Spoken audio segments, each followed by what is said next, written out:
मैं हूं अमजद इकबाल, मेट्रो 7 पाकिस्तान के साथ इस वक्त मौजूद हूँ कराची प्रेस क्लब में। हमारे साथ मौजूद है सलीम सिद्दीकी साहब, डायनामिक इंजीनियर।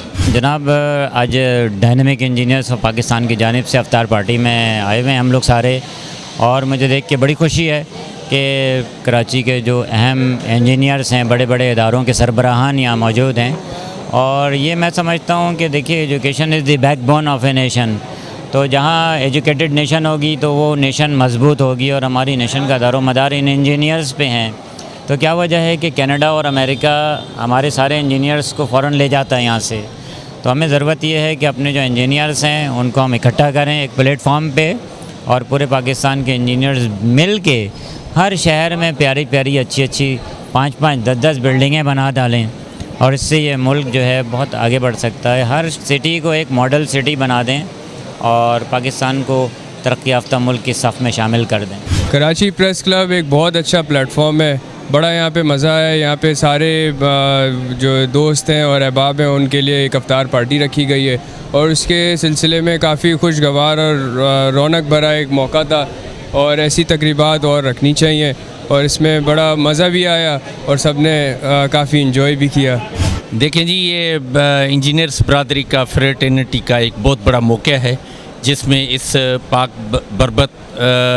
बरकत महीने में सब इकट्ठे होते हैं और एक दूसरे को पूरी एक्सचेंज ऑफ व्यूज़ हो जाते हैं। इससे एक बरकत का मामला, एक अच्छा माहौल मिल जाता है, जो कि प्रेस क्लब में हुआ है। ये इंजीनियर्स के लिए बहुत एक अच्छे किस्म की जो है ना एक अपॉर्चुनिटी है जी। बहुत यादगार मोमेंट्स रहे हैं। कराची में काफ़ी अरसे बाद आ रहा हूँ, और यहाँ पे प्रेस क्लब के एनवायरनमेंट में, जहाँ पे एक बहुत हिस्टोरिक बिल्डिंग है हमारे सामने, और बहुत ही लजीज खाना, ऐसे जैसे कि घर का खाना है वैसा इसका जायका था। और दोस्तों के साथ जो गुफ्तगू और जो यहाँ की एनवायरनमेंट है, कराची की हवा है, तो ये सारी जो है ना आज के तकरीब जो है मेरे लिए काफ़ी यादगार रहेगी, और उम्मीद है इधर दोबारा भी चक्कर लगेगा। मैं कराची प्रेस क्लब का शुक्रगुज़ार हूँ, और कराची के तमाम सहाफ़ी बरादरी का, चाहे वो इलेक्ट्रॉनिक मीडिया से उनका ताल्लुक़ हो या उनका ताल्लुक़ प्रेस अखबार से हो। हमारे जो मसाइल इंजीनियर्स के हैं पाकिस्तान में, इंजीनियर्स की नौकरी का जो मामलात हैं, जो सीनियर इंजीनियर्स बेरोज़गार हैं, जो प्रोजेक्ट्स बंद पड़े हैं, जो रोज़गार में इस वक्त जो है बड़ी परेशानी के का सामना करना पड़ रहा है। कराची 3 करोड़ आबादी का शहर है। पाकिस्तान के सारे टेक्नोक्रेट, सारे इंजीनियर्स इस शहर में पाकिस्तान का नाम रोशन करते हैं।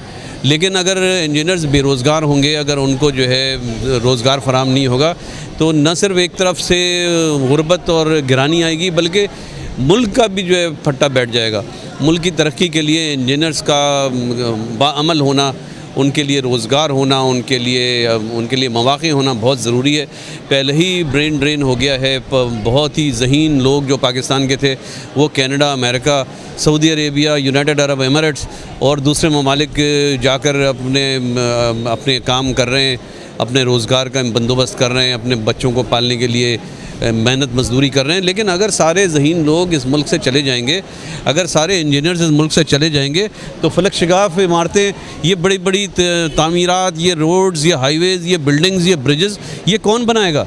शहर का बुरा हाल हो गया है, अबतर हो गई हैं सड़कें, और आपको पता है जगह जगह गटर उबल रहे हैं, पानी की लाइनें नहीं हैं, मंसूबे नहीं बन रहे हैं। तो कराची में तो किसी किस्म की कोई तरक्याती काम देखा ही नहीं गया पिछले 3 सालों में या 4 सालों में।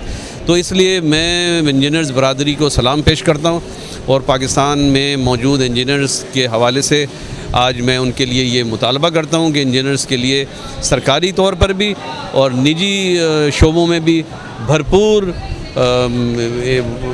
मौक़े फ़राहम किए जाएँ, उनके लिए रोज़गार फ़राहम किया जाए, और उनको प्रोजेक्ट अलाउंस जो पाकिस्तान इंजीनियरिंग काउंसिल के क़वानीन के मुताबिक है, हर इंजीनियर्स को प्रोजेक्ट अलाउंस दिया जाए। और इसके साथ ही मैं आपके टीवी के चैनल का शुक्रगुज़ार हूँ। अपने लिए तो सब ही जीते हैं इस जहां में, है ज़िंदगी का मकसद औरों के काम आना।